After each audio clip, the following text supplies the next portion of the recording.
En sabirio marodio chenya kuram gajuang chendro en Migago machiegni chendro ni entari kaboro dwe marario anario pario kodangwen waikoni mathoto mokwongo magetho dweche. Thuolo mar nje kunde tiegruok mamalo ne jopuonjre manotimo penje kind higa mar ganario prario kodario koro yawa yanga kodul mochung'ne kepo mag tiegruok mapachuka. Mimi nasimama niko mchunguza kwamba kabla tujapinga ama kabla tukubali serikali achukue nafasi afundishe watu kule mashinani tuelewe hii kitu kwanza. Paro mopogore opogore medo nyolore wi dwaro mar serikali wi chudo mar omenda mar somo e yor mbui mar e-citizen. Nyasi mar Ramogi kobagi e boma ma Kisumu ne jafwambo Dickens wasonga manowito ngimane masira marapaya.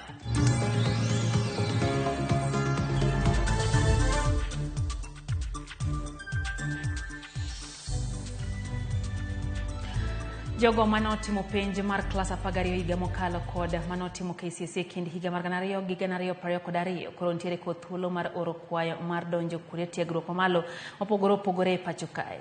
Oboke ne ute fwambo jatend migawo mar somo Ezekiel Mashogu wacho ni mbalariany 69 kama oting'o nyaka Open University of Kenya kuonde tiego jopuonj 3 mago TTCs kuonde tiegruok mag tije lwedo TVETs 226 kod kuonde tiego jochiw thieth 86 yango thuolo ne kepo mar 224 225. Jopuonjre duto manotimo penj higa mokalo ntiere kod thuolo mar donjo mbalariany kod TVETs ka jogo manotimo e kind higa mar 2 gi 222 biro mana oro kwayo mar donjo TVETs.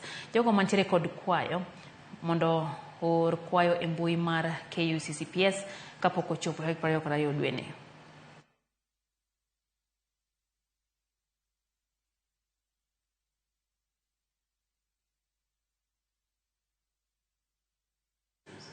Kwa mbele ni paro mpogoro opogore mere nyolore wi dwaro mar piny owacho mar chulo omenda mar somo kokalo mbui mar e-citizen kamoko kuom jotend dinde kod jokanyo riwruok jopuonj wacho ne piny owacho ne ok okawo pach jopiny e wi paro makamano. Ne giwuoyo nyasi mar ike gwenge ma Kaptumo kama jagoro mar Kupet bade ma Kericho Mary Rotich wacho ne piny owacho owinjo ler ne jopiny kaka omenda biro chopo e skunde ma pachoka e seche ma kata chenro moko mag siro somo e pachoka koriwo koda ka somo manono osebedo ka gore lwanda.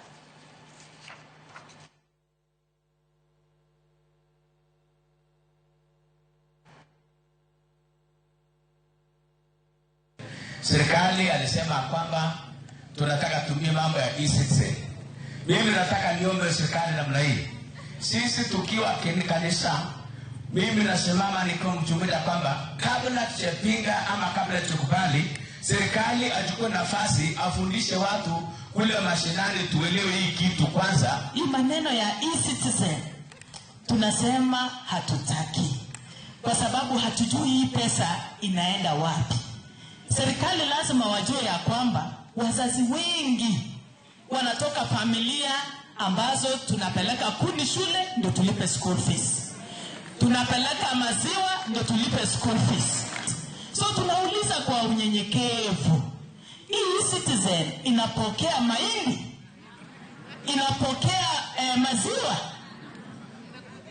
Pesa ya ministry, FSC, free secondary, free primary ya FPE tumekaa sana bila kuona.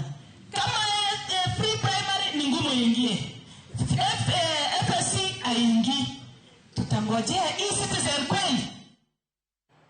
Doma malo chungo yiero mar rogo kinde mar yiero jachung mar chuo herogno mar Judicial Service Commission manonego bang' tarik 29 dwe mar 2024 nyaka chieng' doho gol ng'eto ewi ng'ur manochwal kod okil Ishmael Nyaribo. E burano Ishmael nogolo ywak ni ne owite oko e bed achiel kuom jolar kom bedo jachung mar chuo e riwruogno kar bedo ni ne en kod gik madwarore duto e laro komno. Wacho ni nogolo e tok chik wach makoro sir kod okil Shadrack Wambui.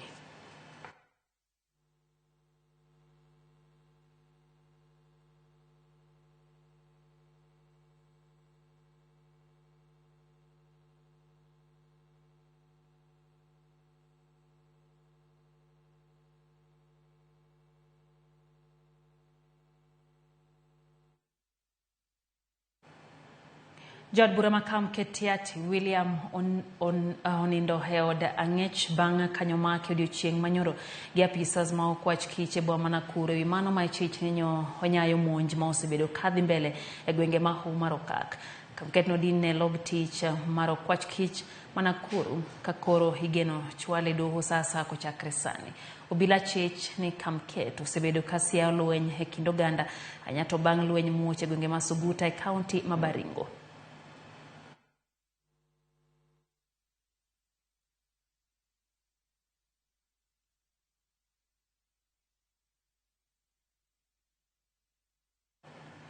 Jod bura ma Matungulu Stephen Mule dwaro mondo jatend Migago mar somo ochung weche chulo omenda mag somo kokalo yor mbui mar eCitizen. Owacho ni thoth jonyuol timo chudo kuom tero mwandu ma gin godo ma ok nyal time yorno mar mbui kama moko to tiyo kaka chukdar kod jotije lwedo mondo mi ochul omenda mag somo. Kano wuoyi mar Mosendo Joseph Mutwitwa Mutune e gweng' ma Munguluni e kaunti ya Machakos, Mule wacho ni karo bedo ni sirikal ntiere kod paro maber maneno ni omenda mag skul oti godo maber. Bedo ni sirikal ntiere kod midhiero mar nok mar omenda nyalo biro kelo ng'ikruok e chenro mag somo.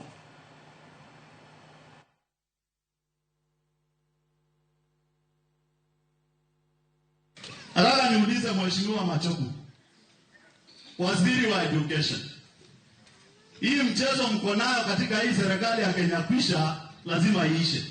Huwezi sema school fees ya secondary school italipwa direct to eCitizen. Hapa Nguluni imejengea hawa wazazi shule. Kuko na headmaster. Kuna mzazi ambaye hana payslip, anachukua kondoo yake anapelekea administrator hapa. Hiyo kondoo itaingia eCitizen namna gani? It's very unfair. On a democratic country, our own president wakes up and says Kenya is a free visa country. Kuanzia January ni wasichana wangapi wamewawa na watu hatujui? Wametoka wapi? Kwa sababu tumefanya Kenya kuwa kijiji ya ile chokora, ile mtu yoyote akona kichwa mbaya anakuja kuingia, atujui ni nani, ako wapi, na akiadaa wasichana wetu anaua na anarudi kwao bila sisi kujua. We must repeal as a country. Don bura mar UDM ogolo CM ewi onge mar apisas mag duol matayo yiero ma pacho ka IBC. Gino magiwacho ni kidek kelo midhiero e pacho kae nyato kaluwore ni moko kuom kuonde chung'od buche e pacho kae machalo kaka Banisa pod onge gi jaod bura bang' tho mar jaod bura margi higa mokalo. Nagiwacho magi e kinde romo mano bagi Naivasha kama jatend duond bura no Ali Roba nokwa jatend piny Kenya William Ruto mondo mi one ni oyier commissioners mag IEBC. Roba osingo medo chiwo sir ne piny owacho anyate kinde ma ochunya pacho kapod nitiere kamarach ka gin kod geno ni okenge ma jatend piny osebedo kakao mar bero chuny ma pacho ka biro nyago lemo. The lack of commissioners of IEBC in office has greatly caused unmentionable suffering for representation of constituency like Banisa, and I know there are wards across the country that also have no representation as a result of lack of IEBC. We have a court ruling that favors immediate appointment. I would like to urge His Excellency the President to really take heed of that court ruling to make sure that the appointment of IEBC commissioners are put in place, because for 1 year now, Banisa constituency has no national representation in terms of parliamentary position. And the people are suffering because the agenda and leadership is lacking. We want to confirm that we are fully behind and support the government of His Excellency President William Ruto and the Kenya Kwanza government. We are also in support of his policies that is really trying to make sure that this country is economically brought up from where it has been and the challenges we are going through now. Sirikal chano sidha yanga chenro manyien mar okumba mar thieth mong'ere kaka Social Health Insurance Fund dwe mar adek higani tok tieko chenro mar kawo pach jopiny e kor gwenge duto ma pacho ka.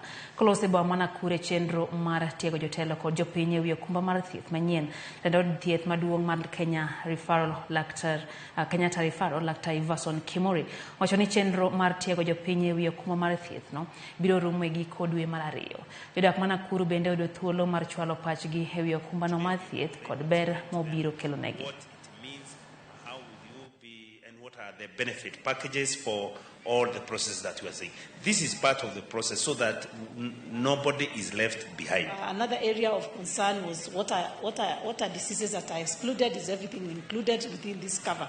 So we've been able to provide the information, but also take some of the questions that they have asked. Community health promoters ni maneno na UHC na vile wale wenye tulikuwa tumeweka kwa universal health care vile watakuwa wasikue watapotea, wasikue ati wataingia kwa ship.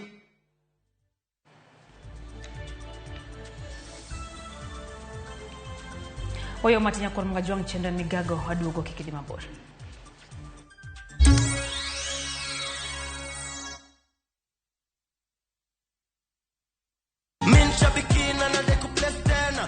Naitwa Simon Mola toka Rimuru. Nilipigwa nikiwa kazini, nikapaki gari kando. Sasa nikastuka. Nilipata 12 kwa 50 clear. Kuongezea kwa biashara nafanyanga ng'ombe hivi. Ninunue ng'ombe ingine niendelee kuchinja. Bonuses nazo ni no. Kuanzia 12, 13 and 14 correct predictions. Unacheza na 99 bob tu. Chukua simu yako, ingia www.shabiki.com. Fungua jackpots, click on super jackpots. Chagua game zako safi, review bit slip yako, ukiona iko sawa, place bet. Alafu sasa unapigia games zichezwe. Shabiki super jackpot, ni time yako. Mina dai wote twenda hivi. Not for persons under the age of 18. Shabiki.com is authorized and regulated by BCLB license number 587.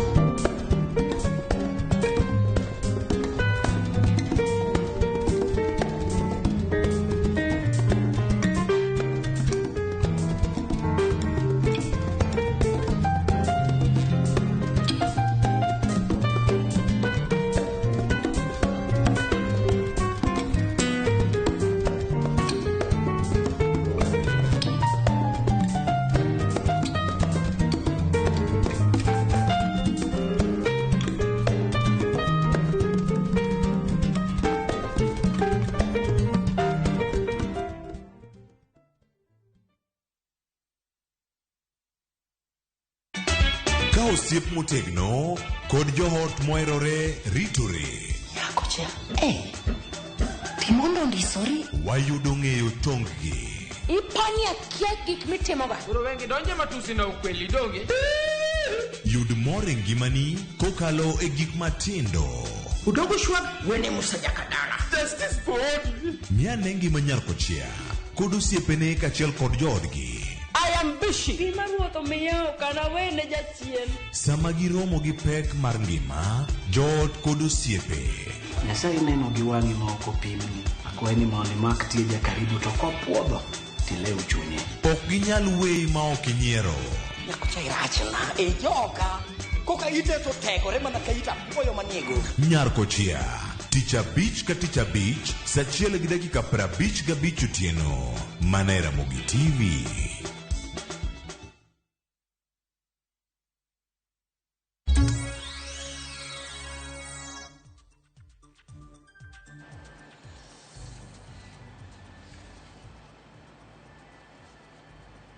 Machiegni kendo Nyakoro Mgajwang. Duonde ariyo ma ok mag piny owacho moriwo shirika Wema gi Adi Kenya oyango chenro mar pim mar tuoche ma ok landre ma ibitimne jodongo modak Murang'a. Kane gilose lab mag Kundui e gwenge ma Kandara, jakom mar shirika Wema ma bende en mino jotend migepe pacho ka Tesi Mudavadi wacho ni jodongo kopim chon to ginyalo kedo kod tuoche ma kamago.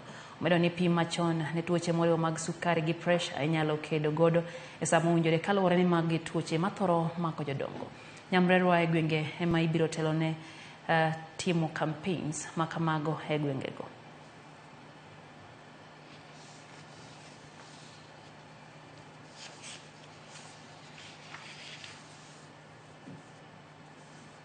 Jodak e kunde dak mo kadik mayudre boma ma Homabay ma osebedo gi nok mar pi kuom higni mathoth koro oyudo fungruok bang' sirikand kaunti ma Homabay keonegi pi maler ma ginyalo tiyo godo e utegi.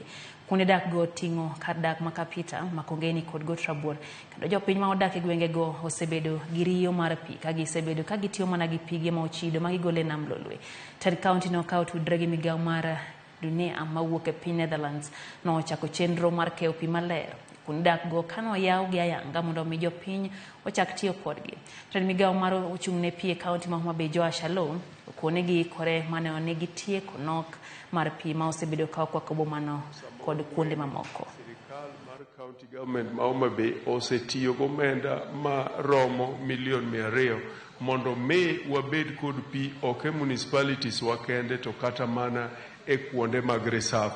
Kaka ung'eyo ata malo 70 kuom 100 mar jo Homabay duto odakie miere mag reserve.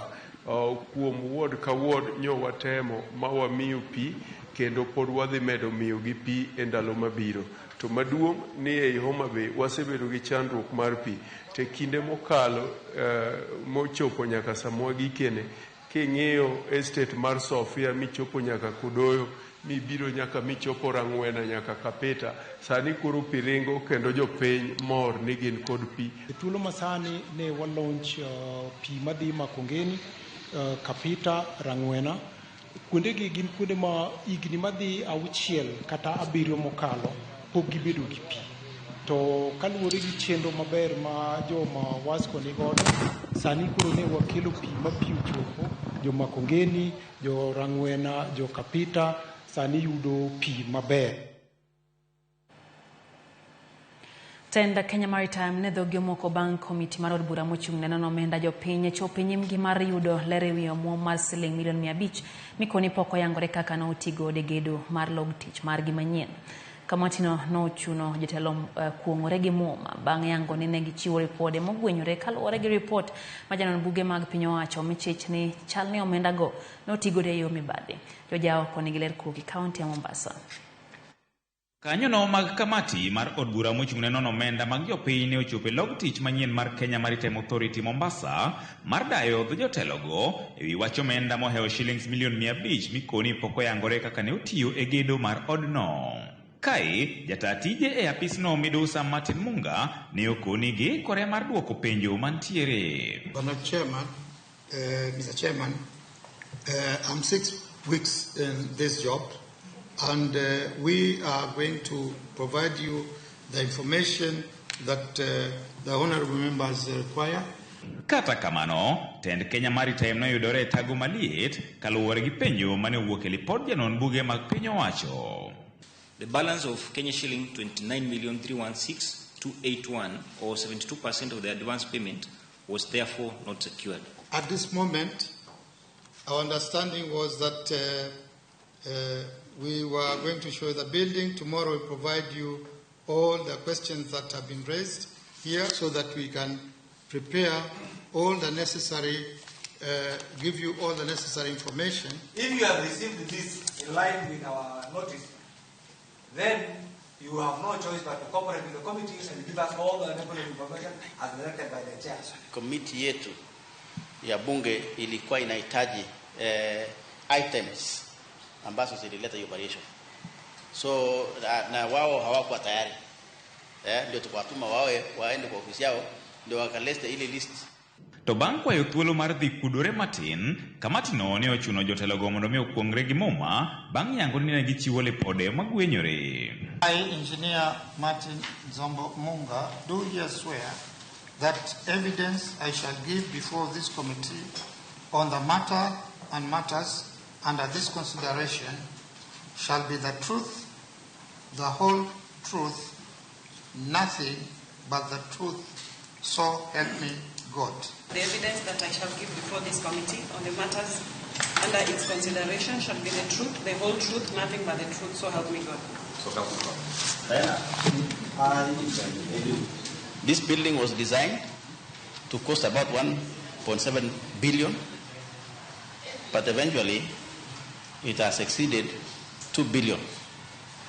So the question is, what justifications do the builders or the contractors have in the variation. Gikoni nyalo chuno gi luongo mane en jata tije mar Kenya Maritime Authority John Domingo mar chiwo ler kata obedo ni kindene mar tich ne oserumo. Yule MD alikuwa hapa ajitayarishe kwa sababu kukiweko kwamba labda kuna makosa ilifanyika, tutamlete hapa kwa bunge. So afadhali yasikie kwa runinga zenu na kwa kupitia waandishi wa habari ya kwamba bunge there is a possibility ya kuleta yule aliyekuwa hapa kama kutakuwa na makosa hapa na pale. Katobedo ni pod gidhi nyime kod timo nonro mar lal mar omenda mahao shillings milion 500. Kamati ni ikoni duoko magido kawuono ok girwako, omiyo pod gibiro dhi nyime mar yango adieri mantiere. George Aoko, Ramogi TV, Mombasa. Nyasi mar lam ne ringre jafwambo Dickens Wasonga dhi nyime boma ma Kisumu motelo ne iko mare odiochieng' makiny. Jofwambo, jotelo kod wede ochopo mar kuyo kod anyuola mar Dickens. Watudra achiel kachiel gi reporter marwa Millicent Adhiambo mantiere Kisumu awinji ler kotenre gi mago madhi mbele. Millicent, ageno ni makare nyiswa ni to sebedo nade nyaka ne gol ringre Dickens Wasonga okinyi makawuono koterie kar lamo kabende kore ikruok ne ik mare. Millicent.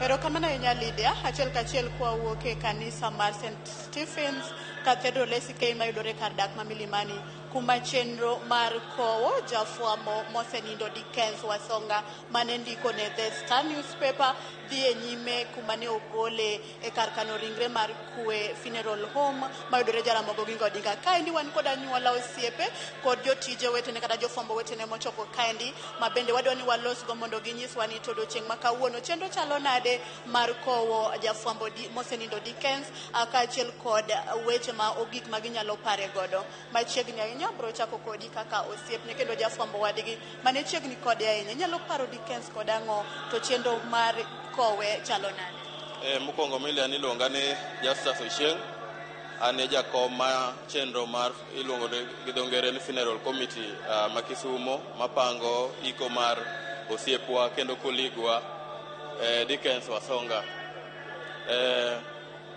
Dickens ka nyalo wuoyo kuome, Dickens ne en osiepna kabisa kendo ne en ng'at man gi chir kendo ne en ng'at man gi teko kendo ne en ng'at ma kawo position ma kawo position ni timo gimoro kama to ni time kako wache no. Plan mane en godo machalo kamano emomiyo ne oyiere kaka jakom mar Kisumu Journalist Network kendo wa regret ahinya ni kapok ne obet bade kom mondo chak tiyo ne jo media ma Kisumu to Nyasaye koro kawe. Onge mana gima wanyalo timo, wadwoko mana Nyasaye erokamano to wakwayo mondo familia mare bende obed gi kwe. Koro kaluwore gi chenro mar iko kaka koro kowuok e kanisa ka St. Stephen SK Church jochomo bondo dhano dhi gweng' mar Uyawi Olago Kamkwaya kama ik ne biro timore odiochieng' makiny. To wakwayo ne wawinjo ka josiasa mamoko chalo ka gima chiko lweny e liend osiepwani. Wakwayo josiasa gisekonyo wandi kendo osiepo osekonyo wandi kendo well wishers osechung' kod wandi, wadwoko ni gero kamana ahinya, lakini ka wachope liel wakwayo mana kwe, kik ng'ato bi liendno gi paro moro mopogore. Wakwayo mana kwe mondo wakow osiepo wandi gi kwe, mago kende madawache. Machiegni kaka owadgi Dennis inyalo pare kod ang'o tun kaka familia en gap mane moweyo kaka familia man? Nyinga en Dennis Okelo, ibo mia nafasi aloski Kisungu Kuten. We are very grateful to everyone who has sent us words of condolence. It's actually quite overwhelming. The family is very grateful. And right now, having lost one of the key sons in our family, we are very keen to have a very peaceful send-off. We welcome everyone who wants to come and help us to give him his final resting place. We remember him as a very strong person. For us, he was a leader in the family. He would give us direction. And based on his teachings and his guidance, we are strong now. We're in a good place. Machiegni ahinya manager mar boma ma Kisumu Dickens nosiepi ahinya to bende nutiyo tije mang'eny ahinya. Inyalo pare kod wach mane ba in go kod ne oganda? Dickens Wasonga ne journalist Maria kabisa. Anyalo pare nikech Dickens ne my private media advisor. Ma weche mineno mag mondike weche city gi nondiko gi mang'eny. Kata mana draft plan marwa en mana miye. Ondiko articles makala par. Makada kana dhi bura Addis Ababa to nitie bwana mano South Africa mano tiyo gi ndiko mag Dickens. Dickens not describe Kisumu kabisa kaka plan ma Kisumu dwa bet. Kendo en mano miyo ndiko mang'eny mane other journalists go Kisumu ne kao information ne wuok kuome. Kendo kana samoro kwaneno ka weche nitie no bet kode for a long time. Kata mtoka monege no setinga denga indi. No bet kode for a long time. Wacho gima dwa kuoyo ganda. Kaka kawuono wabet gi kwe kanisa kae. Kwa somo Mr. Dickens. E kaka kuodhi obed dala gi sakwa nang. Nitie gimoro tine timre ka. Maka ji dhi e liel. To ji koro chako solo ji. Iluongo ni bogeyman. Iting'ro ji gi buses koa Kisumu. Ting'o ji gi buses koa Kisumu. Ting'o ji gi buses koa kumoro mabor. Nikoro ibiro, nikoro udhi piem e ginene. Udhi piem e heckling. Ni ng'ano mane josiasa makiny biro ywago Dickens. Wach mar piem ni ting'o ji mang'eny makia dhi heckle ng'ato dhi goni koko. Isolo yudhe gi buses koa Kisumu dhi liero e kor mtoka. Kama gik bibiro timo ka Dickens iwawe nikech mago gik ma ok wadwa. Wadwa ni kiny dien lige obed gi kwe. Wach mag timo bogeyman, solo ji gi heckling gi go koko. Kiny wakouru Dickens gi kwe. Josiasa ae uru wach mag solo ji. Kaka sani onyi jomoko koro solo buses Kisumu mar ting'o jok ma kata ne gikia Dickens.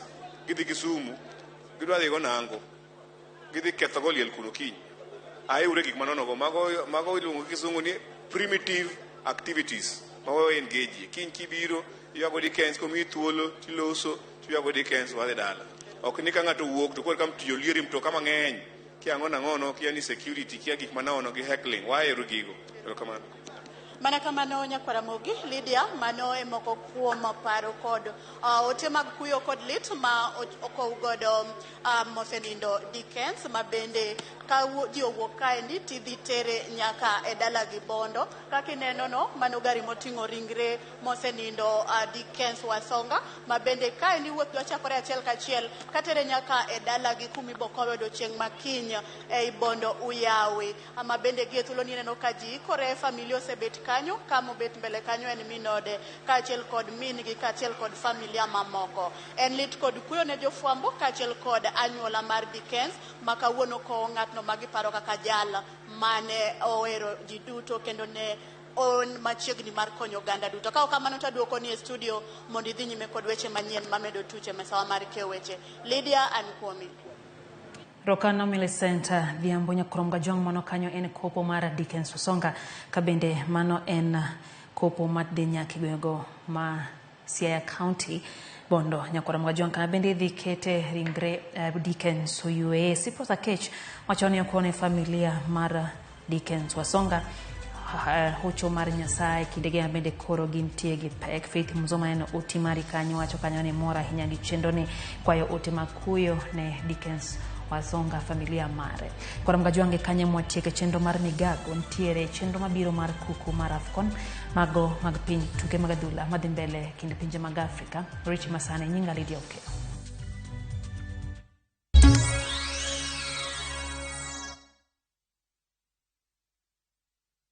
Tinda kama yana bango tena kirengaki. Eseki. Asenye nja sobu ngibabwana eno wengenjo mana.